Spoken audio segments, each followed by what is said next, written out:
آج کی ویڈیو میں ہم آپ کو پاکستان اور بھارت کی سب سے انوکھی جھیل کی معلومات فراہم کریں گے۔ ناظرین، آپ جانتے ہیں کہ پاکستان اور بھارت میں بے شمار جھیلیں موجود ہیں، لیکن یہ جھیل ان سب میں سب سے مختلف اور خاص ہے۔ یہ وہ واحد جھیل ہے جس کا کچھ حصہ پاکستان میں اور کچھ حصہ بھارت میں واقع ہے۔ یہ جھیل دونوں ممالک کے لیے اتنی اہمیت کا حامل ہے کہ اس کی ملکیت پر 21 سال تک دونوں ممالک کے درمیان تنازع رہا۔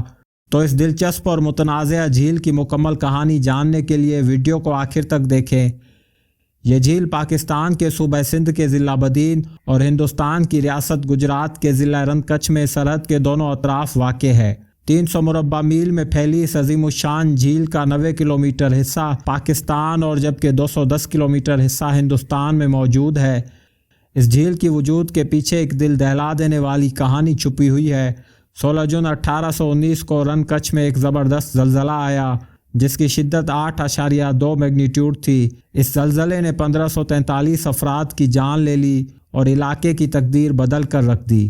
زلزلے کے بعد پوران ندی، جو بھارت میں کوری ندی کے نام سے بھی جانی جاتی ہے، کے راستے میں ایک 80 کلومیٹر لمبی، 6 کلومیٹر چوڑی اور 6 میٹر اونچی مٹی کی دیوار، جس کو اللہ بند کے نام سے جانا جاتا ہے، بن گئی۔ یہ قدرتی رکاوٹ اتنی بڑی تھی کہ اس کے نتیجے میں 16 جون 1819 کو یہ شاندار اور وسیع قدرتی جھیل وجود میں آئی۔ یہ جھیل ایک قدرتی سانحے کا یادگار ہے جس نے زمین کی شکل بدل دی اور ایک نیا جغرافیائی منظرنامہ تخلیق کیا۔ شکور لیک تنازع، جسے کچھ ڈسٹریبیوٹ بھی کہا جاتا ہے، 1910 میں خود مختار ریاست کچھ اور بمبئی پریزیڈنسی کے درمیان شروع ہوا اور آزادی کے بعد پاکستان اور بھارت کے درمیان ورثے میں منتقل ہوا۔ 1947 میں پاکستان اور بھارت کی آزادی کے بعد اس جھیل کا علاقہ دونوں ممالک کے لیے 21 سال تک کشیدگی کا سبب بنا رہا۔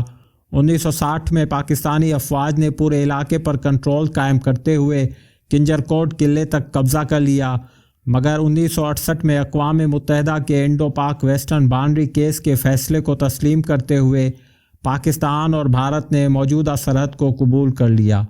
یہ تنازع ایک طویل اور پیچیدہ تاریخ کا حصہ ہے۔